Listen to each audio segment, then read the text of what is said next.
ஜோதிட மாமணி Saravanan. Saravana astro channel. Shani பயிற்சி பலன்கள். தனுசு ராசி அன்பர்களே, தனுசு ராசிக்கு 4ஆம் இடமான மீன ராசியில் அர்த்தாஷ்டம ஸ்தானத்திற்கு சனி பயிற்சியாகியுள்ளார். தனுசு ராசிக்கு 4ல் சனி அமர்வதால் அர்த்தாஷ்டம சனி ஆரம்பம். எனவே நன்மைகள் ஏதும் செய்ய முடியாத நிலையில் உள்ளார். இருப்பினும் சனி பகவான் உங்கள் ராசிநாதனுக்கு நண்பர் என்பதால் பெயரளவில் கெடுதல் எதையும் செய்ய மாட்டார் என்பது ஒரு ஆறுதலான விஷயமே. மேலும் மற்ற கிரக நிலைகளும் உங்களுக்கு சாதகமாக இருக்கும்படியால் அர்த்தாஷ்டம சனி அமைப்பு தனுசு ராசிக்கு பெரிய பாதிப்புகளை தரப்போவது இல்லை. சொத்து மற்றும் வாகனம் வாங்கும் தொடர்பான விஷயங்களில் சிந்தித்து பெரியவர்களின் ஆலோசனையின்படி நடக்க வேண்டும் என்பது சாலச் சிறந்தது. அடுத்து, சனி மீன ராசியிலிருந்து 3ஆம் பார்வையாக தனுசு ராசிக்கு 6ஆம் பார்வையாக ரிஷப ராசியை பார்ப்பது. அது ரண ரோகஸ்தானத்தை பார்ப்பதாகும். மனதில் குழப்பமான எண்ணங்கள் வரும். யாருக்கும் ஜாமீன் கையெழுத்து போட்டு பிரச்சனையில் மாட்டிக்கொள்ள வேண்டாம். வீடு வாகனம் வாங்கும் யோகம் உங்களுக்கு உண்டு. வாகன பராமரிப்பு செலவு கூடும். உடலில் சிறு சிறு பிரச்சனைகள் அவ்வப்போது வந்தாலும் அதை சரி செய்ய முடியும். உடல் நலம் சீராகும். தேவையற்ற பயணங்களை தவிர்ப்பது நல்லது. உணவு விஷயத்தில் கவனம் தேவை.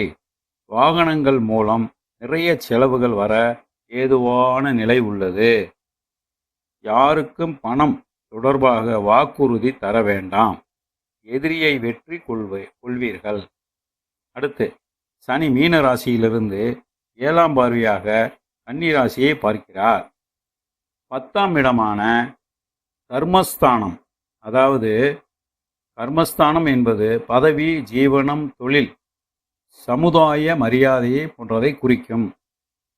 ஆகையால் இந்த ஸ்தானத்தை பார்ப்பதால் எதிலும் அவசரப்படாமல் நிதானமாக செயல்பட்டால் மன அமைதி கிடைக்கும். தனவரவு அதிகரிக்கும். உங்கள் நீண்ட கால ஆசைகளை நிறைவேற்றிக் கொள்ள சனி பகவான் வழி செய்து கொடுப்பார். அனைத்து விஷயங்களிலும் கவனமாக இருந்து செயலாற்றுவது நல்லது. மனதில் இருந்த கவலைகள் குறையும்.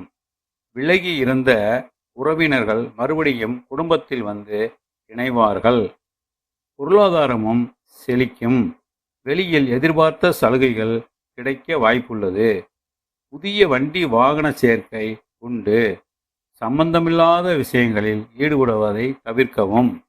பெரிய அளவில் சாதனைகளை செய்ய முடியும். சமுதாயத்தில் உங்கள் மதிப்பு மரியாதை கூடும்.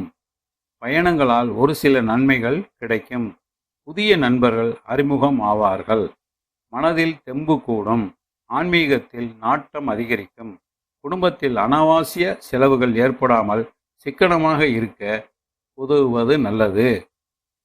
மறைமுக எதிர்ப்புகளும் குறையும்.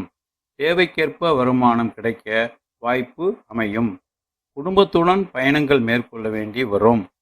அடுத்து, சனி மீன ராசியிலிருந்து 10ஆம் பார்வையாக ராசியை தனுசு ராசியை பார்ப்பதால் அது ராசிஸ்தானம் எனப்படும். உடல் நலம் சீராகும். தேவையற்ற பயணங்களை தவிர்ப்பது நல்லது. உணவு விஷயத்தில் கவனம் தேவை. வாகனங்கள் மூலம் நிறைய செலவுகள் வரும். யாருக்கும் பணம் தொடர்பாக வாக்குறுதி தர வேண்டாம். பொருளாதார நிலை சிறப்பாக இருக்கும். திருமண முயற்சி சிறிய தடைக்கு பின் கைகூடும். உற்றார் உறவினர்களை அனுசரித்து செல்வது நல்லது. பேச்சில் நிதானத்தை கடைபிடிப்பது அவசியம். தனவரவு அதிகரிக்கும். உங்கள் நீண்ட ஆசைகளை நிறைவேற்றிக் கொள்ள சனி பகவான் வழி செய்வார். அடுத்து, சனி பகவான் ராசிக்கு 4ஆம் இடமான அர்த்தாஷ்டம ஸ்தானத்தில் அமர்ந்திருப்பதால் உத்தியோகத்தில் நல்ல ஒரு முன்னேற்றம் இருக்கும். உத்தியோகத்தில் அலுவலக பணிகள் சிறப்பாக முடிவடையும். எதிர்பார்த்த வருமானம் உயர்வு கிட்டும். விரும்பிய இடமாற்றங்களும் கிடைக்கப்படும். சக ஊழியர்களின் ஆதரவு முழுமையாக உங்களுக்கு கிடைக்கும். புதிய தொழில் செய்யும் வாய்ப்புகள் கிடைக்கும். தொழில் வியாபாரத்தில் அனுகூலமான திருப்பங்களை எதிர்பார்க்கலாம். தனுசு ராசிக்கு அர்த்தாஷ்டம சனி நடந்தாலும் பெரிய அளவில் பாதிப்பை தராது. ஆகவே தனுசு ராசி அன்பர்களே, தங்களுக்கு பரிகாரமாக சொல்ல வேண்டுமென்றால் சனிக்கிழமைகளில் ஆஞ்சநேயரை வழிபடுவது சிறப்பான பலனை தரும். எனவே மேற்கூறிய பலன்கள் அனைத்தும் பொதுவான பலன்களே. ஆகவே அவரவர் பிறந்த ஜாதகத்தின் தசாபுத்திக்கு ஏற்ப பலன்களின் மாற்றங்கள் ஏற்படும் என்பதை நாம் இங்கு உணர்ந்து கொள்ள வேண்டும். ஆகவே தாங்கள் லைக் செய்யுங்கள், சப்ஸ்கிரைப் செய்யுங்கள், ஷேர் செய்யுங்கள்.